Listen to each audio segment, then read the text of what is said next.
신청 전 이걸 몰랐다면 변제금이 2배가 될 수 있습니다. 이 한 문장에 지금 이 영상을 보고 계신 분의 다음 3년 어쩌면 인생 전체가 달라질 결정이 숨어 있어요. 저는 수백 건의 개인회생, 실제 현장에서 똑같은 상황을 여러 번 지켜봤습니다. 처음에는 작은 실수라고 생각했을 겁니다. 하지만 딱 그거 하나 때문에 내가 매달 내야 할 돈이 몇십만 원, 많게는 100만 원 넘게 차이난 사례가 적지 않았어요. 법은 한 줄 한 줄이 생각보다 무거운 결과로 이어집니다. 오늘 영상 18분만 함께 하시면 적어도 몰랐다는 이유로 억울하게 더 큰 고통을 겪는 일은 없을 겁니다. 당장 다음에 나올 사례는 바로 어제까지도 나와 상관없는 일이라 여겼을 수도 있는 장면일 거예요. 여기서 한 가지, 이 시작을 그냥 넘기면 진짜 후회할 수도 있습니다. 조금 뒤에 자세히 말씀드릴게요. 오늘 하루도 별거 아닌 듯 흘러갔지만 밤이 되면 그 불안이 밀려오죠. 다들 잠든 거실에서 휴대폰 화면을 뒤집어 놓고 혹시 모를 문자 알림에 신경 곤두서는 거. 010으로 시작하는 번호만 봐도 가슴이 쿵 내려앉습니다. 어느새 저도 그랬어요. 겨우 카드값 갚고 나면 남는 게 없는 통장. 새벽마다 은행 앱 켜고 남은 잔액, 입출금 내역 죄다 확인해 보는 겁니다. 이번 달은 넘길 수 있을까? 저 문자 한 통이 혹시 압류 통보 아닐까? 불안에 떨게 되고요. 주위엔 누구 하나 속 시원히 털어놓을 수 없습니다. 가족들도 내 눈치를 살피죠. 이거 혹시 지금 보고 계신 분의 얘기 아닌가요? 이 장면 실제로 너무나 많은 사람들이 겪고 있습니다. 다음에서 더 깊이 들어갑니다. 누구에게도 말 못할 빚 정말 무겁더라고요. 특별한 사고나 큰 실수도 없이 그냥 평범하게 살다 보니 점점 카드값이 쌓였고 대출은 금방 한도를 채웠어요. 길게 한숨 쉬다가도 다음 달엔 좀 나아지겠지. 그런 희망이 있었죠. 하지만 수입은 그대로인데 이자가 불어나니까 쉴 틈이 없습니다. 가족과 함께 밥을 먹으면서도 내 앞에 있는 숫자와 마음 한구석의 불안이 사라지지 않는 거예요. 그때마다 자책하게 되고 내가 더 잘할 수 있었는데 왜 이렇게 됐지 하는 생각이 드는 거죠.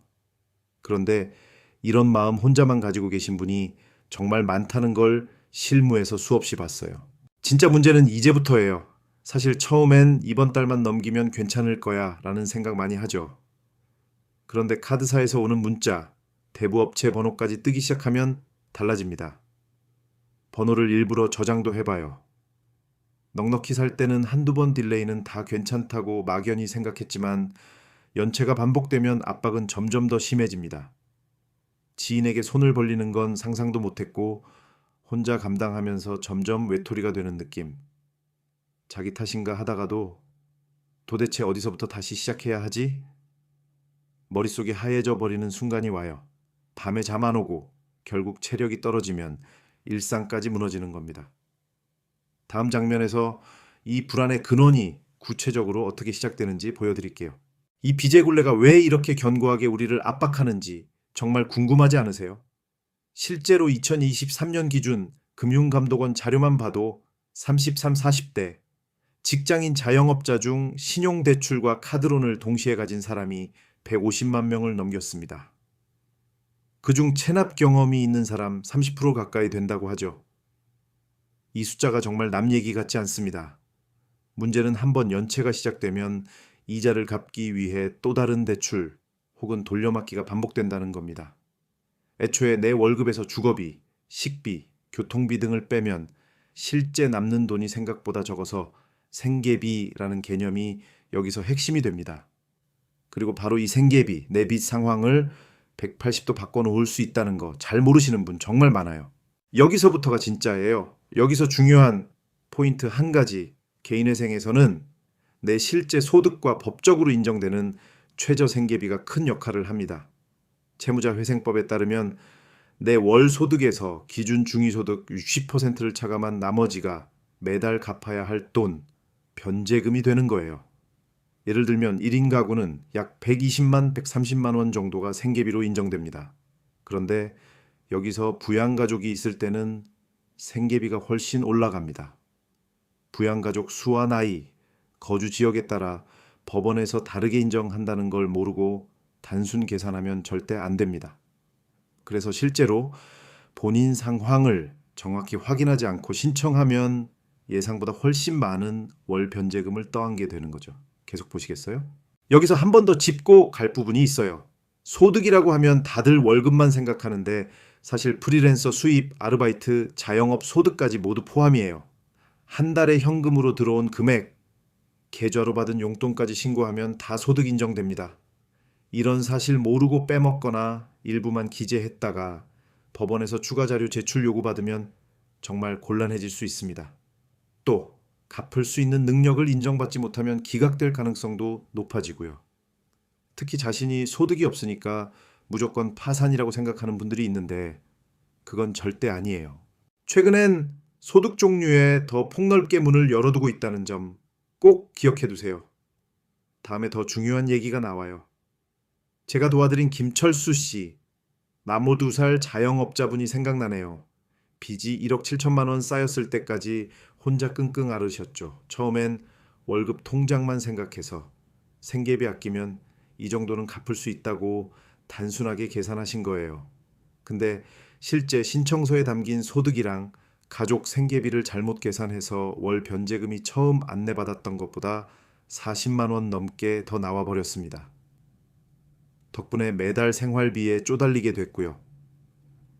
다행히 추가 소명서 낼 기회가 있어서 정확한 부양가족 증명과 임대차 계약서를 다시 첨부해 월 변제금이 줄어든 사례입니다. 하지만 사건마다 조건이 달라서 김철수 씨처럼 70붕 50% 탕감받은 분도 있지만 소득 상태나 가족 구성에 따라 전혀 다른 결과가 나올 수 있어요. 충격적이죠? 진짜 핵심은 따로 있습니다. 이번엔 박민정 씨 사례를 말씀드릴게요. 7살 직장인 두 아이의 엄마입니다. 남편 수입 외에도 알바로 조금씩 돈 벌었지만 집안에 갑자기 병원비가 발생하면서 카드론, 마이너스 통장까지 모조리 써버렸죠. 신청 전 민정 씨는 자기 기준으로 생계비를 계산하다가 변제금을 한 달 90만 원씩 잡고 상담을 받으셨는데요. 막상 법원은 두 아이의 나이와 지역, 임차 보증금 등을 다 반영해서 처음 예상보다 월 30만 원이 줄었어요. 이처럼 부양가족 수, 지역, 상황마다 생계비 기준이 정말 크게 달라집니다. 덕분에 박민정 씨도 84% 정도 빚이 줄었는데 탕감률은 이렇게 개인별로 다 다르다는 점 꼭 기억하셔야 합니다. 아직 끝이 아니에요. 김철수 씨가 했던 가장 큰 실수는 본인 소득만으로 월 변제금을 계산했다는 거였어요. 반대로 박민정 씨는 부양가족을 명확히 소명하면서 실제 월 내야 하는 돈이 크게 줄었죠. 이렇게 생계비와 소득 기준 사이의 차이 직접 경험해보지 않으면 진짜 모르실 거예요. 누군가는 내가 남들보다 더 힘든 건 아닐까? 내 기준이 혹시 틀렸던 건 아닐까? 이런 고민할 수 있는데 실제 법에서는 기준 중위소득, 부양가족, 심지어 지역별 기준까지 세밀하게 계산합니다. 이걸 미리 알고 상세하게 준비했다면 두 개 사례는 아주 다른 결과로 나왔을 겁니다. 곧 더 실전적인 사례를 보여드릴게요. 여기서 중요한 질문이 하나 더 있어요. 김철수 씨와 박민정 씨, 두 분의 결정적 차이는 바로 정확한 정보랑 제대로 된 준비 여부였어요. 제가 현장에서 느끼는 건 개인회생 성공과 실패로 갈리는 분기점이 그저 큰 돈을 버는가가 아니라 본인 상황을 있는 그대로 디테일하게 정리해서 법원에 보여줬냐 아니냐에 있습니다. 소득, 부양가족, 임대차 정보, 그동안의 상환 내역까지 꼼꼼히 챙겼을 때 실제 내 부담이 어떻게 달라지는지 직접 겪으시는 분들이 많아요. 사례로 설명드리는 이유 바로 여기에 있습니다. 곧 더 다른 케이스에서 나타나는 예외적 사례 알려드릴 거예요. 제가 실제로 최근 다뤘던 이현우 씨 케이스가 있어요. 6살 프리랜서로 일하다가 5년 전 창업 실패 후 신용대출이 카드론, 사채까지 관리를 못하게 된 상황이었죠. 변제계획서를 처음 제출하실 땐 무조건 최단기간 단축만 생각하셔서 월 변제금이 감당 가능할 거라고 착각하셨습니다. 근데 신청 후 금방 문제가 터졌어요. 중간에 아르바이트 추가 소득이 잡혀서 실제 월 변제금이 예상보다 50만 원 가까이 많아졌습니다. 처음부터 소득 증빙이 정확하게 준비되지 않으면 법원에서 추가 자료 요청을 하게 되죠. 다행히 이현우 씨는 상담 후에 추가 서류를 보완하여 월 변제금이 법원이 허용하는 수준 안에서 조정됐고 최종적으로 남은 빚의 80% 정도가 사라졌습니다. 이 역시 각자의 조건에 따라 결과가 완전히 다르다는 점 명심하세요. 다음에서 더 충격적인 사실 말씀드릴게요. 최수진 씨, 52세, 1인 가구. 직장 퇴직 후 소득이 줄면서 카드 대금과 대출에 허덕였습니다. 자식 없이 혼자 살며 월세와 생활비를 아끼려 했지만 결국 연체가 쌓였죠. 수진 씨는 부양가족이 없으니까 내 상황이 더 힘들 거다라고 생각했지만 오히려 법원에서 1인 생계비 기준을 적용받으면서 월 변제금이 예상했던 것보다 덜 부담스럽게 책정됐습니다. 덕분에 72% 정도 빚을 줄였어요. 중요한 건 내가 혼자라서 혹은 소득이 적어서 무조건 분리할 것이라는 단정이 절대 맞지 않다는 겁니다. 각자 가족 수, 소득, 소비 수준에 따라 생계비 인정액이 달라지니까 꼭 전문가와 상담하며 본인 상황에 맞는 전략을 찾아야 해요.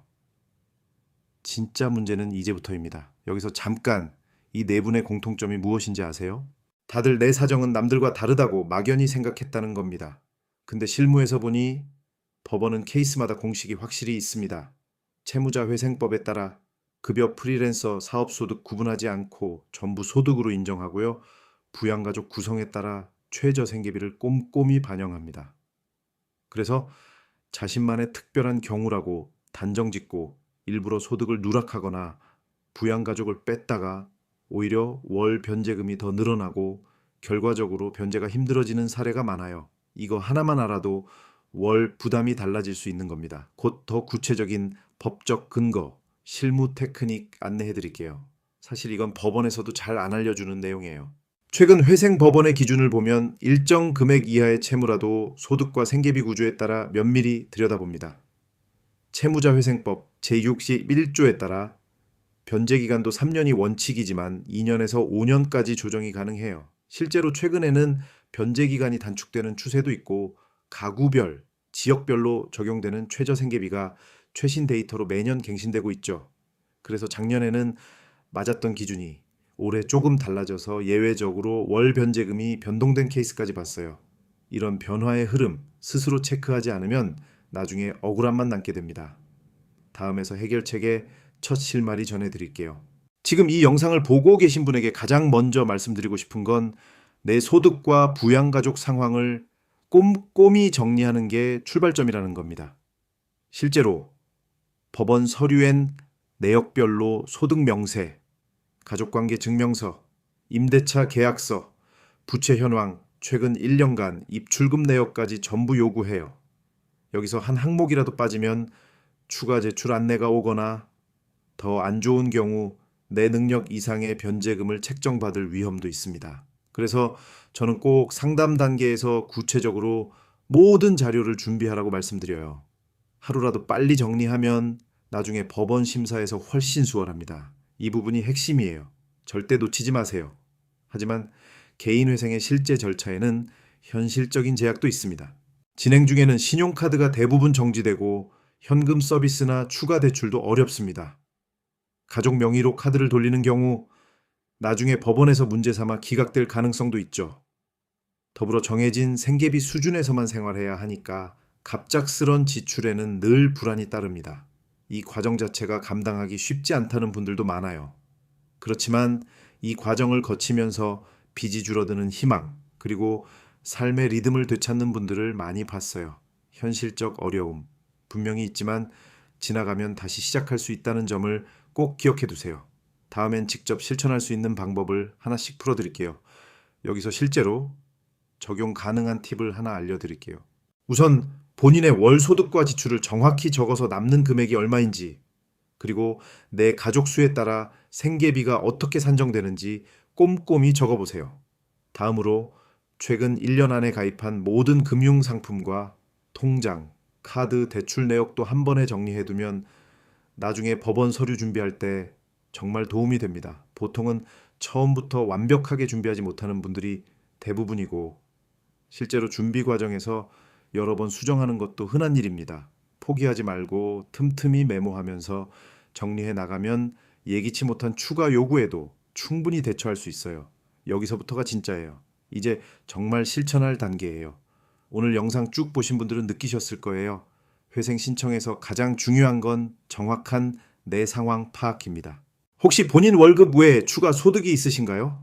부양가족이 부모님, 자녀, 배우자 중 누구까지 포함되는지 헷갈리시진 않나요?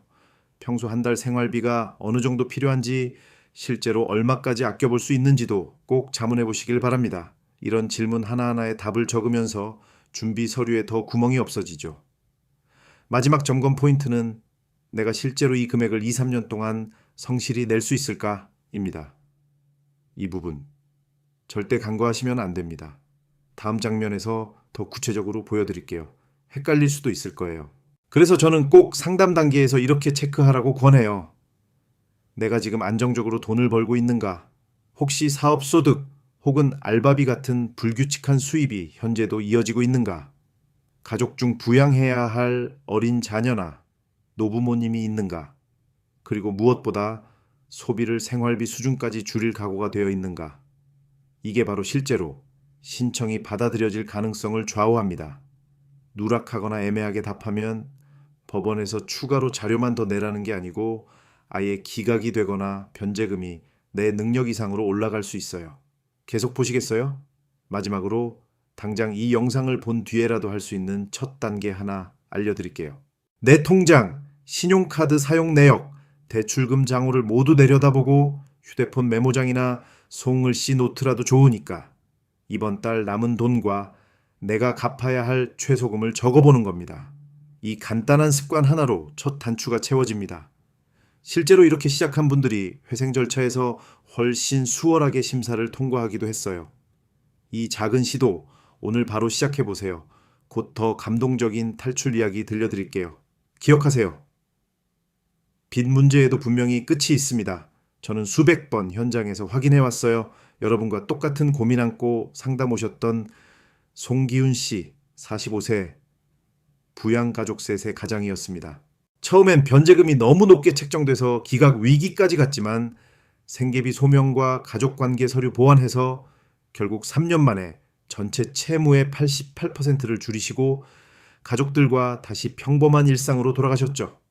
이처럼 최종 결과는 반드시 본인 상황에 따라 달라질 수 있습니다.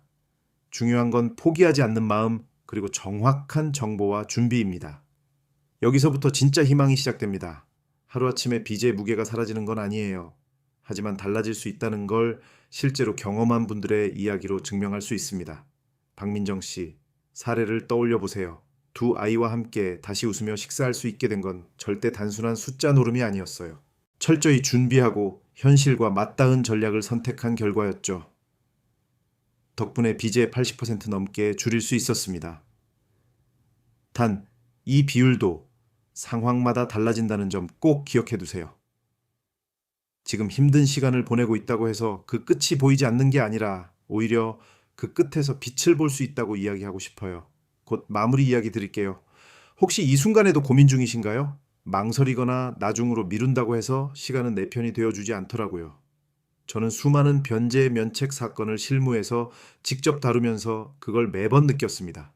법은 분명히 회복의 기회를 보장한다는 걸 절대 잊지 마세요. 채무자 회생 및 파산에 관한 법률, 이 바로 그 근거이고 제4편에는 나에게도 새 출발의 문이 열려 있습니다. 단, 모든 과정의 결과와 혜택은 본인의 정확한 준비와 정보 확인에서 시작한다는 거 이 시간을 빼놓지 마세요. 마지막 장면에서 오늘 핵심 한 번 더 정리해 드릴게요. 오늘 영상에서 가장 강조한 건 바로 이겁니다. 내 소득, 가족수, 거주지역, 지출 내역까지 모두 정확히 정리해 두어야 내 변제금이 덜 부담스럽게 책정되고 실제로 탕감률 역시 크게 달라질 수 있다는 사실. 실제로 사건마다 차이가 있으니까 궁금한 분들은 꼭 상담을 통해 내 조건에 맞는 전략을 세우시길 권합니다. 저한테도 상담받으셨던 모든 분들한테도 그 시작은 정확한 정보에서 출발했어요. 오늘 이 영상이 누군가의 새 출발의 단추가 되었으면 정말 좋겠습니다. 다음 영상에서는 최근 달라진 회생파산 최신 트렌드와 놓치기 쉬운 생계비 인정 요령까지 더 깊이 다뤄드릴 예정이에요. 구독, 좋아요, 알림 설정 해두시고 조금이라도 궁금한 점 있으면 꼭 정리해서 상담 신청해보세요. 여기서부터 시작입니다.